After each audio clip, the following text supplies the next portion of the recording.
अस्सलाम वालेकुम। Classical mechanics lecture number 3, topic 11.3, two weakly coupled oscillators.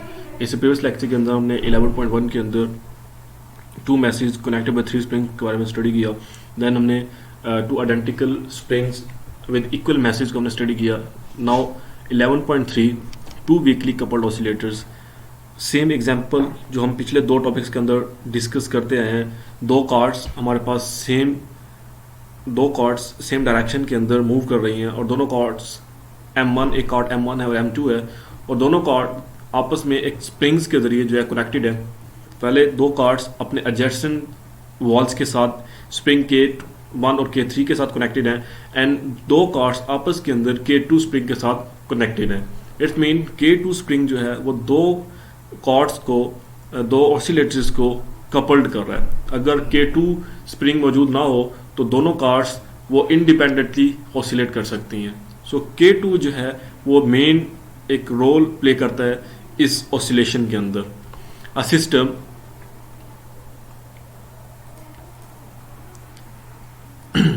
System where sum of the non-normal oscillation are readily visualized is a pair of oscillator which have the same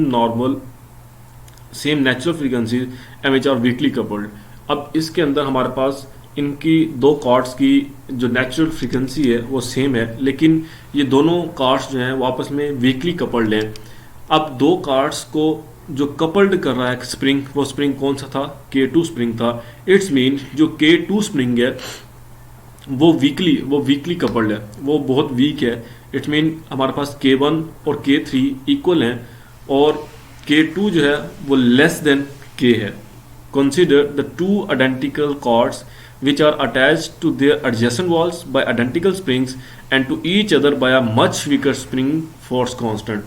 दोनों cards अपने adjacent wall के साथ connected हैं spring K1 और K3 के साथ, जो कि K1 is equal to K3 is equal to K है, एंड दोनों कार्ड्स आपस में K2 के साथ कनेक्टेड हैं, जो कि क्या है? एक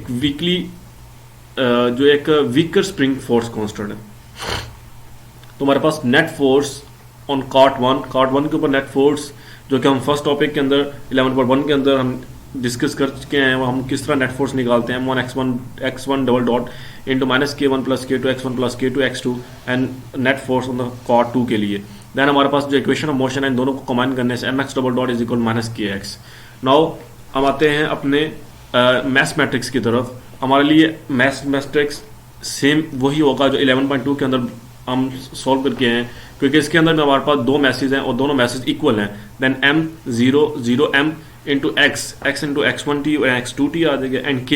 अब k हमारे पास जो यहाँ पे k का मैट्रिक्स है वो किस तरह बना था? यहाँ पे था हमारे पास K1 प्लस K2 था। अब चूंकि K1 is equal to K2 is equal to K है, देन हमारे पास K1 की जगह पे K आ जाएगा। माइनस K2 यहाँ पे भी हमारे पास K3 प्लस K2 था, या I think K2 plus K3 था, तो हमारे पास यहाँ पे K आ जाएगा। The spring matrix K and the crucial combination K minus omega square M। हमारे पास जो हमने जो eigen value equation K minus omega square M is equal 0 निकाली थी, उसके लिए हमारे पास पहले K minus omega square M के लिए मैथ मैट्रिक्स लिखेंगे। तो K minus omega square M के लिए मैथ मैट्रिक्स हमारे पास बनेगा K plus K2 minus M omega square minus K2 K plus K2 minus M omega square is equal to 0। हमारे पास आइगन वैल्यू इक्वेशन क्या है? K minus omega square M is equal to 0, और हमारे पास determinant K minus omega square M is equal to 0।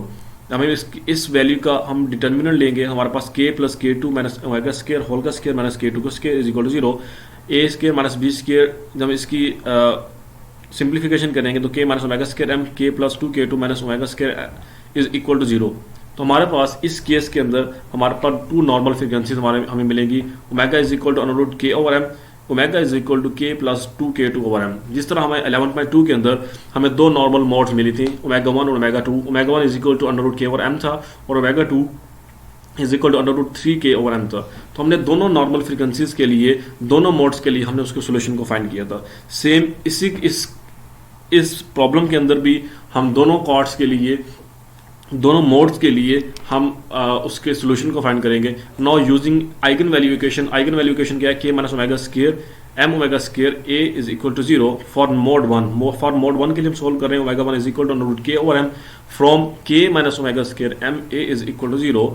इस value के लिए हम जब ओमेगा 1 के लिए सॉल्व करते हैं K minus omega square A is equal to 0, तो K plus K two minus M K M minus K two K plus K two minus M K one M. यहाँ पे ए के लिए हमारे पास मैथमेटिक्स A1 A2 होता है is equal to 0 0। यहाँ पे हमारे पास बचेगा K2 minus K two plus K two A1 A2 is equal to 0 0।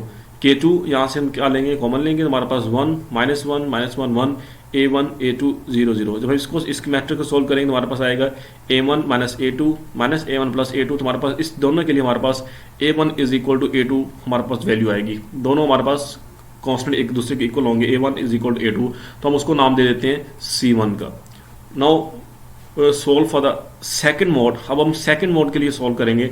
Second mode हमारे पास क्या है, omega 2 is equal to K plus K2 by M under root K minus omega square A is equal to 0 from eigen value equation K plus K2 minus M K plus 2K by M minus K2 K plus K2 minus K square plus K2 by M A1 A2 is equal to 0 0। यहाँ में हमारे पास minus K2 बचेगा। यहाँ से K2 common लेंगे, minus one A1 A2 0 0 K2 minus A1 minus A2 minus A1 minus A2 0 into 0। हमारे पास A1 is equal to minus A2 is equal to C2। A1 is equal to minus A2 आएगा। इन दोनों equations को जब solve करेंगे तो हमारे पास दोनों से हमारे पास A1 is equal to minus A2 आएगा, इज इक्वल टू हम इसको नाम दे देंगे C2। अब इससे पता लगता है हमारे पास जो सेकंड नॉर्मल मोड है, जो सेकंड फ्रीक्वेंसी है उसके अंदर वो हमारे पास ग्रेटर है देन ओमेगा 1।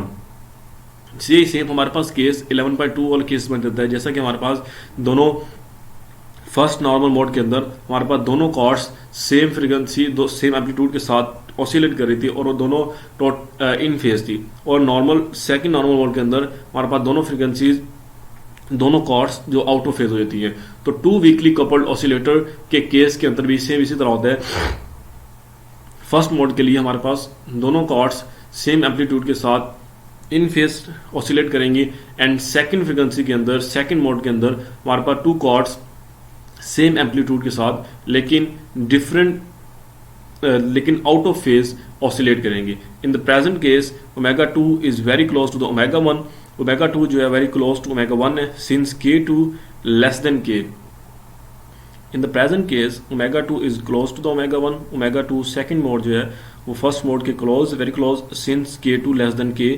जो कि जो दरमियान वाला हमारे पास स्प्रिंग है जो वीकली कपल्ड है, दो ऑसिलेटर्स को वीकली कपल करता है, वो K2 है जो कि लेस देन K है।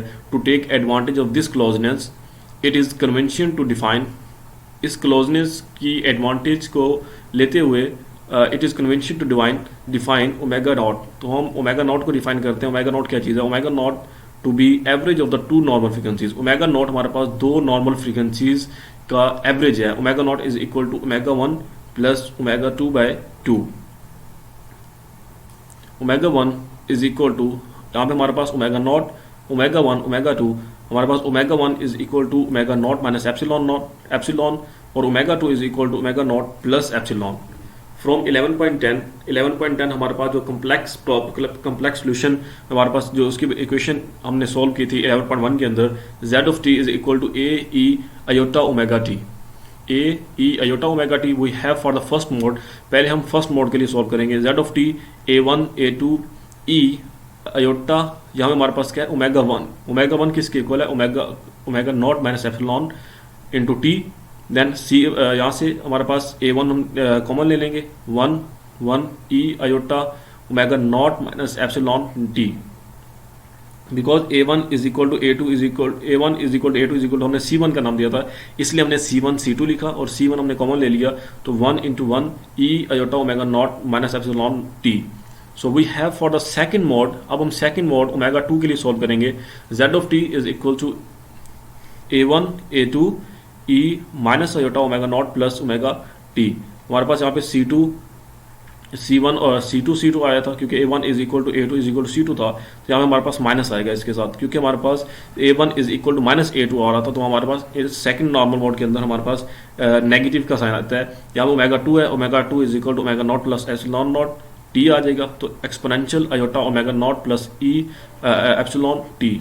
तो z of t is equal to c two 1 minus 1 exponential iota omega not plus epsilon T. So combine these two equations. अब हम इन दो मोड्स, ये दो मोड्स हैं, इन दोनों मोड्स को हम कंबाइन करेंगे। हमारे पास C1 1 into 1 exponential minus iota omega t plus C2 1 minus 1 exponential iota omega t. इन दो सॉल्यूशंस को हम आपस में कंबाइन करेंगे और इसके इस ब्रैकेट के बाहर एक मिस्टेक है, इस ब्रैकेट के बाहर हमारे पास एक्सपोनेंशियल आयोटा ओमेगा टी भी आएगा। जब हम इन दो इक्वेशन को आपस में कंबाइन करेंगे C1 और C2 को, एक इस इक्वेशन को कंबाइन करेंगे और एक इस इक्वेशन को कंबाइन करेंगे। इसके एक्सपोनेंशियल को हम अलग से सॉल्व करते हैं, इसके एक्सपोनेंशियल को अलग करते हैं। तो हमारे पास एक एक्सपोनेंशियल एप्सिलॉन नॉट टी वाला है और एक एक्सपोनेंशियल हमारे पास आयोटा ओमेगा टी वाला आएगा, जो कि हमारे पास इस ब्रैकेट के बाहर हमारे पास आयोटा ओमेगा टी आएगा। नाउ ये हमारे पास 11.29 है। अगर हम लेट करते हैं कि C1 is equal to C2 is equal to A/2 है, तो हमारे पास जो अबव इक्वेशन है वो कुछ इस तरह बनेगी। Z of t is equal to A/2 exponential minus iota epsilon t plus exponential iota epsilon t exponential minus iota epsilon t minus exponential iota epsilon t into exponential iota omega not t A into cos epsilon t minus iota sine epsilon t exponential iota omega naught T. To find the actual motion of the two carts, अगर हम दो carts की actual motion को find करें, we must take the real part of this matrix. तो हमें इस matrix का रियल पार्ट को सोल्व करना होगा। x of t is equal to real part of z of t whose two elements are the two positions, जिसकी दो elements जो हैं x1 और xt वो दो पोजिशंस हैं। x1t जो है a cos epsilon t cos omega not t and x2t a sin omega epsilon t sin omega naught t। अब ये हमारे पास इक्वेशन 11.31 है। अगर हम time t is equal to 0 के लिए चेक करें, तो हमारे पास time t is equal to 0 के लिए x1 जो हमारे पास सोल्यूशन 1 है x1t वो बनेगा a cos omega not t and x2t हमारे पास अप्रोक्सीमेट इज इक्वल टू 0 हो जाएगा। And for time t is equal to π/2, अगर हम time t is equal to π/2 के लिए चेक करें, 90 के ऊपर चेक करें, तो हमारे पास x1t approximate is equal to 0 हो जाएगा and x2t approximate is equal to sine omega t हो जाएगा। So that's our lecture two weakly coupled oscillators. Same just example जो हम स्टडी करते आ रहे हैं 11.1 और 11.2 के अंदर, सेम वही एग्जाम्पल हमारे पास टू कॉर्ड्स जो कि अपनी एडजेसेंट वॉल के साथ K1 और K3 के साथ अटैच्ड हैं। इस केस के अंदर K1 is equal to K3 is equal to K है और दो कॉर्ड्स आपस में एक K2 स्प्रिंग के साथ कपल्ड हैं, जो कि वीकली जो क्या है एक वीकली कपल्ड है आपस में। एक weaker spring force constant K2 जो है वो एक वीकर स्प्रिंग के तौर पर यहाँ पे काम कर रहे हैं। देन हम उससे हमारे पास दो नॉर्मल मोड्स हमें मिलते हैं। देन उन दो नॉर्मल मोड्स के लिए हम उसके सोल्यूशन को फाइंड करते हैं। उसके सोल्यूशन को फर्स्ट नॉर्मल मोड के लिए, सेकंड नॉर्मल मोड के लिए फाइंड करते हैं। अब क्योंकि हमारे पास इस केस के अंदर ओमेगा 2 जो है वो क्लोज टू ओमेगा 1 है, तो अब इसकी क्लोजनेस को का एडवांटेज लेते हुए हम यहाँ पे ओमेगा नॉट को इंट्रोड्यूस करवाते हैं। ओमेगा नॉट हमारे पास दो नॉर्मल फ्रिक्वेंसीज का एवरेज है। देन उससे हम जो है उसके जो कम्प्लेक्स सोल्यूशन है उस कम्प्लेक्स सोल्यूशन को सॉल्व करते हैं, उसके कम्प्लेक्स सोल्यूशन को सॉल्व करते हैं। देन लास्ट में हम लेट करते हैं कि C1 is equal to C2, अगर वो A/2 है, देन हमारे पास जो इसके दो सोल्यूशंस होंगे वो हमारे पास क्या निकलेगा। देन हमारे पास time t is equal to 0 के लिए चेक करते हैं and time t is equal to π/2 के लिए चेक करते हैं।